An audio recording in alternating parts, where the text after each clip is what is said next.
Ohio State just won the toughest national championship in college football history, so yeah, they deserve it. This Ohio State team is straight out of a movie. I mean, they started the season, they were the preseason favorites. Everyone was talking about their $20 million roster. They had great players. And then they started the season off strong. They beat some bad teams. Then they faced Oregon, heartbreaking game. They lost. It was a close game. They played well.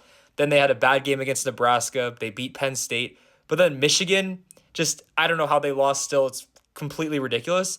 But then to do that, to rebound after that Michigan game and go 4-0 in the playoff against 4 top 10 teams, 4 of the best teams in the country, dominate them, it was super impressive. And to think of all the adversity they went through, I mean, they lost 2 offensive linemen. They lost to Michigan at home as 20-point favorites. Heartbreaking game. Everyone was calling for Ryan Day's job.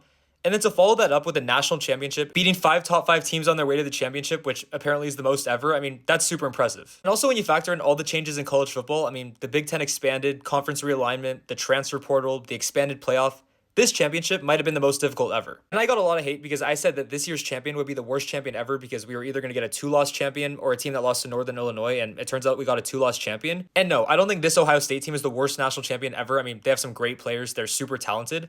But they definitely are the most imperfect. I mean, they lost more games this season than the last 6 national champions combined. But again, that's not a bad thing. College football has changed a lot. We have the expanded playoff, the transfer portal, new conferences. It's just different. So yeah, this Ohio State team might be the most battle-tested team I've ever seen. I mean, the amount of adversity they went through and still overcame, it's super impressive, and that's what you have to respect.